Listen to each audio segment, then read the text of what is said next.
नागपुरातून एक धक्कादायक प्रकार समोर आलाय।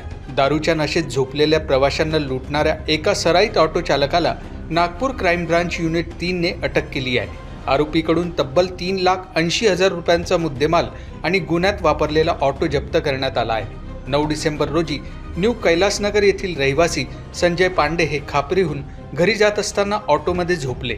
याच संधीचा फायदा घेत आरोपीने निर्जन ठिकाणी ऑटो थांबवून सोन्याच्या अंगठ्या आणि मोबाईल असा मुद्देमाल लंपास केला।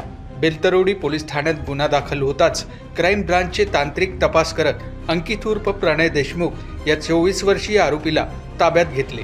तपासात तो सराईत गुन्हेगार असून त्याच्यावर गंभीर गुन्ह्याची नोंद असल्याचे समोर आले आहे। पुढील तपासासाठी आरोपीला बेलतरोडी पोलिसांच्या स्वाधीन करण्यात आले आहे। बेलतरोडी पोलीस स्टेशन येथे अपराध क्रमांक 671/25 हा गुन्हा दाखल झालेला होता।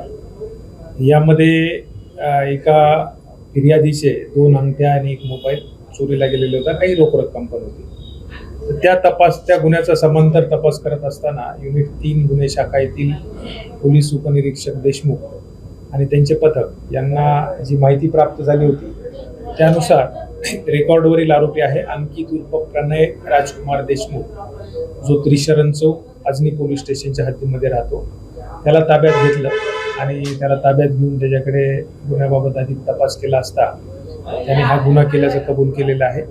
त्याच्याकडून गुन्ह्यात वापरलेले जी ऑटो रिक्षा आहे ती ऑटो रिक्षा, त्याचप्रमाणे 2 अंगठ्या आणि 1 मोबाईल फोन असा एकूण 3,80,000 रुपयाचा मुद्देमाल हस्तगत करण्यात आलेला आहे।